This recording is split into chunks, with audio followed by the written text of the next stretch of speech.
Radio France Internationale.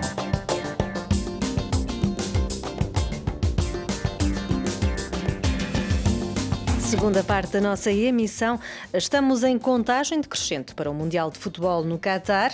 Lígia Anjos falou com o investigador Ivo Sobral sobre os bastidores políticos desta prova.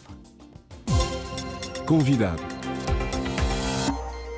Estamos em contagem decrescente para o Mundial mais caro e certamente um dos mais controversos da história. A faltar menos de uma semana para o arranque do Mundial 2022, o habitual fervilhar que acompanha esta prova ainda não se manifestou. Surgem inúmeras polémicas em torno desta edição: direitos humanos, condições de trabalho, pegada ecológica, corrupção. Ivo Sobral é docente universitário em Abu Dhabi, nos Emirados Árabes Unidos. Muito boa tarde.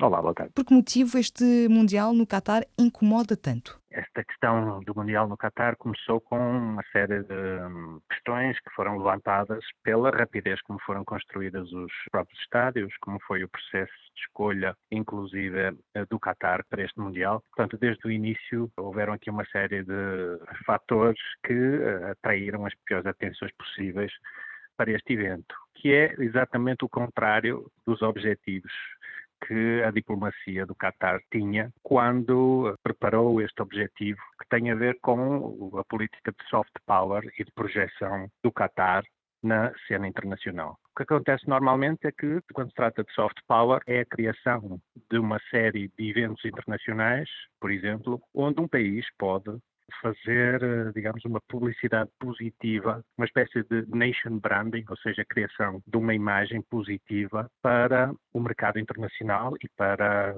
garantir que o país possa depois atrair investimento económico, assim como uma presença política ao mais alto nível.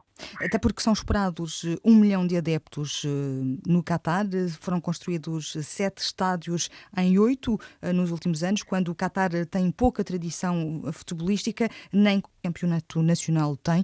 Por que motivo receber esta prova? Já falou de publicidade positiva para mostrar que é capaz de receber este Mundial, que tem uma capacidade financeira para o fazer? E não só. Há aqui um realpolitik típico do que tem saído nos últimos anos de Doha, que é um Mundial, um evento internacional deste género, vale mais para a política externa do Catar que qualquer representação nas Nações Unidas. Ou seja, o realpolitik identifica aqui o futebol como um meio para obter uma maior visibilidade política à agenda do Catar. O Catar tem uma ambição extremamente grande de transformar-se um pouco numa central regional, um país pequeno, mas com uma grande capacidade negocial e de ser o eterno middleman aqui para o Golfo. O futebol é, digamos, a única coisa que, para todas estas pessoas, transporta-os para fora desta realidade muito dura que eles vivem. E o Catar percebeu muito bem isto há mais de 10 anos, que este lobbying para começar este Mundial foi começado. Existe uma série de prerrogativos específicos em termos de preparação e para ganhar depois o sistema de bidding da UEFA e todas estas instituições de futebol. Está a falar, nomeadamente, do escândalo Qatargate, que envolve a Suíça, os Estados Unidos e a França, com o presidente Nicolas Sarkozy na altura, Michel Platini, que estava à frente da FIFA, envolvendo depois a compra do PSG, dos contratos de vendas de avião de combate de Rafale, com grandes empresas francesas. Michel Platini, que tinha uma influência muito importante no dia 2 de dezembro de 2010, quando foi feita a votação do país que iria receber este Mundial, um suposto pacto de corrupção que parte de um jantar aqui em Paris, no Palácio do Eliseu. Tratou-se de um lobbying de Estado? Nada de novo em termos de política internacional ou de venda de armamento sofisticado, o tráfico internacional de armas extremamente sofisticadas, falamos de contratos que são de bilhões de euros, onde vale tudo e onde, isto é a tradição do Estado francês, pelo menos desde os anos 70, usar tudo o que fosse necessário para vender as suas armas internacionalmente. Muitos outros Estados mudaram a sua política de venda de armamento por causa desta política estatal francesa extremamente forte e eficiente na venda de equipamento militar. Falou nos Mirage e a Companhia Dassault. Foi mesmo a Companhia Dassault e os Mirage que começaram esta tendência nos anos 70 e 80. O papel do futebol aqui é uma outra carta, um outro bónus que pode ser tido em cima da mesa de negociação. Tudo é válido para vender material militar extremamente sofisticado e bastante caro. Tudo é válido também quanto aos direitos humanos. Há várias ONGs que apontam atropelos quanto aos direitos humanos na construção, nomeadamente dos estádios, a par da banalização de um regime autocrático e de preceitos culturais arcaicos. Pergunto-lhe se o facto de existir uma pressão internacional, como existe, faz com que o regime tenha implementado alguns avanços, no entanto, num quadro que continua a ser preocupante, segundo ONGs de direitos humanos.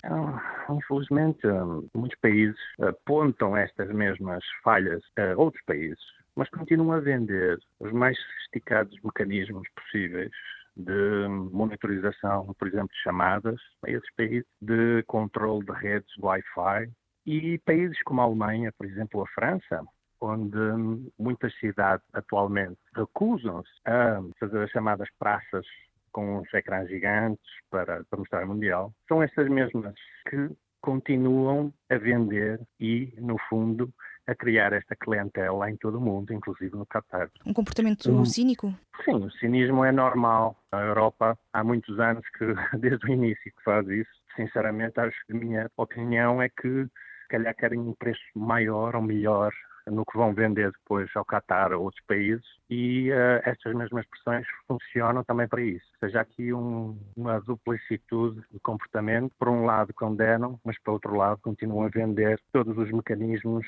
Os melhores clientes destas companhias de segurança, bem posicionadas na Alemanha, na Suíça, na França, na Bélgica, são sempre Estados que até estão aqui no Golfo. Existe um país ainda muito pior, que é o Irão, onde companhias francesas, alemãs continuam, mesmo neste momento, onde milhares de pessoas continuam a protestar e a morrer na rua, a vender e a fazer este tipo de diplomacia muito, muito agressiva, não é? As maiores fábricas de construção, por exemplo, de automóveis franceses, estão, por exemplo, localizadas no Irão, até aos nossos dias.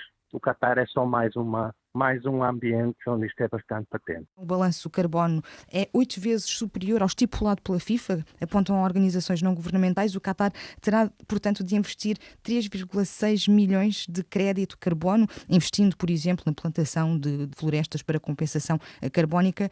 Há aqui uma grande pegada ecológica também em torno deste campeonato.